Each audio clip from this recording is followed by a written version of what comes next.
नमस्ते, आजची रेसिपी आहे तिलाचं लाडू. सफेद तिल आहे ते 10 मिनिटं आहे ना आपण गॅसवर भाजून घ्यायचं. तुमच्याकडे तवा असला लोखंडी तर तव्यात भाजा, नाही तर कढई असली तर कढईमध्ये भाजा, नाही तर फ्राय पॅनवर 1-10 मिनिटं छान असं भाजायचं. एवढं भाजायचं की कालपटवायचं पण नाही ना गोल्डन पण नाही. खरं ना असं खरपूस भाजलं पाहिजे, म्हणजे त्याचा कच्चापणा जाईल आणि लाडू छान टेस्टी लागणार. पहिल्यांदा साफ करून पण घ्यायचं, त्याच्यामध्ये काय असेल तर बघायची. आणि तुम्ही नक्की माझ्या पद्धतीने बनवा, हाताला चटके पण लागणार नाही. असं खूप लाडू आणि सोप्या पद्धतीने 10 मिनिटात होतात. नक्की माझ्या पद्धतीने बनवा आणि गोल राऊंडमध्ये शेपमध्ये लाडू बनणार. आणि वेल पण जास्त नाही लागणार, 10 मिनिटातच बनणार लाडू.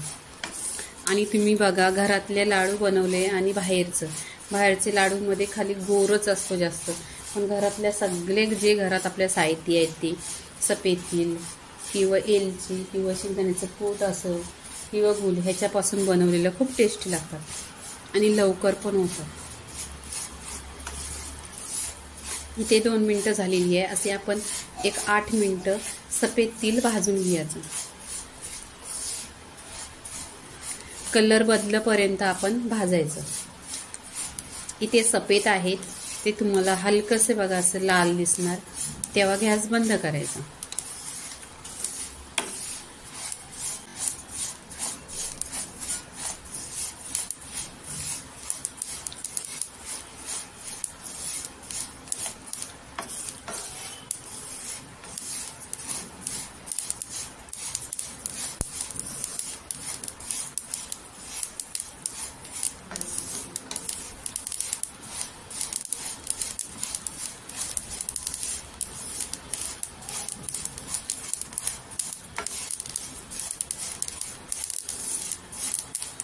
तरी इथे बघा 4 मिनिटं झालेली आहेत.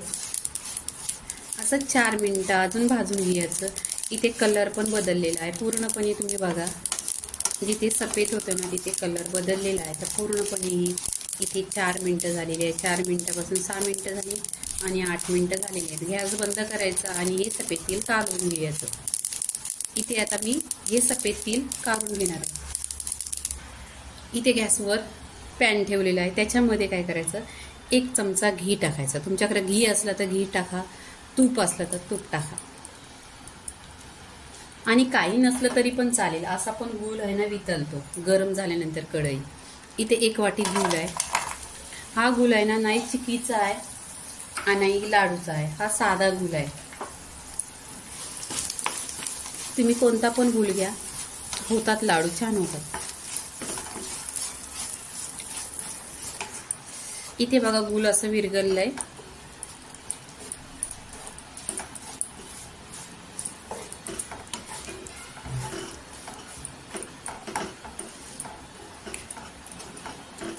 इथे गूळ विरघळलंय तर 1 चमचा आहे ना दूध टाकायचं इथं.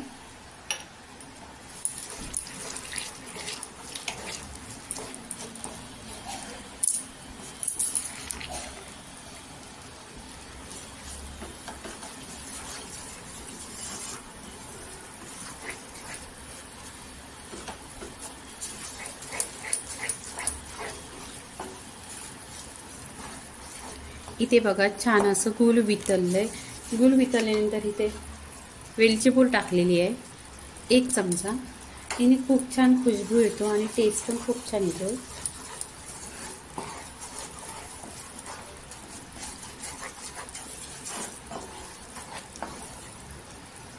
इथे गूळ बघा छान असं वितळलंय, पूर्णपणे वितळलंय. तर इथे आपण आहे ना सफेद तिल आहे ते टाकून घ्यायचं.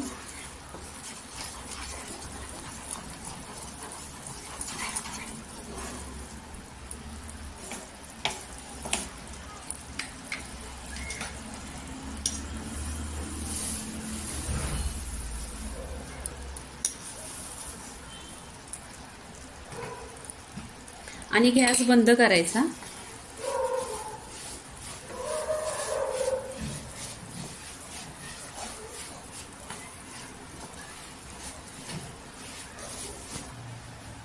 इथे 1 वाटी शेंगदाण्याचा कूट टाकायचा आहे. हे शेंगदाणे भाजलेले आहेत आणि मिक्सरला लावून घेतलेले आहेत. शेंगदाणे टाकल्यानंतर टेस्ट खूप छान येतो. आणि इथे आहे ना गॅस बंद करायचा आणि हे आहे ना खूप गरम असतं तर 1-2-3 मिनटं थंड होऊन द्यायचं. नाही तर आहे ना कूट टाकलेलं ते शेंगदाण्याचं कूट आहे ना शेंगदाणं भाजून घेतलेलं मिक्सरला पिसलेलं आणि कुटून घेतलेलं छान असं ते इथे टाकायचं. मग आपण जेव्हा हे तिळीचं लाडू खाता आहोत तर छान टेस्ट येतो. इथं पूर्णपणे झालेले आहे. आता गॅस पण बंद केलेले आहे. आता आपण लाडू बनवायचं गोल शेपमध्ये आणि तुम्ही नक्की या ट्राय करा. माझ्या रेसिपी बघा आणि मी बनवते तसं बनवा, हाताला चिकटणार नाही. आता इथे आपण लाडू बनवायचं. इथे काय करायचं असं प्लास्टिकच्या चम्मच घ्यायच्या. तुमच्याकडं स्टीलच्या असल्या तरी चालेल. असं तुमच्या हाताला नको चटकं लागायला म्हणून असं गोल राऊंडमध्ये घ्यायचं आणि बघायचं कितपत थंड आहे. तर पूर्णपणे बघा हाताला चिकटतोय मी, हाताला काही लावलेले नाही. हात बघा असं गोल राऊंडमध्ये करायचं. ते बघा गोल राऊंडमध्ये लाडू बनलेला आहे. असं पूर्णपणे लाडू सगळं बनवून घ्यायचं. पूर्णपणे तिळीचं लाडू झालेले आहेत. लाईक करा, शेअर करा, सबस्क्राईब करा आणि नेहमीच खात राहा. धन्यवाद.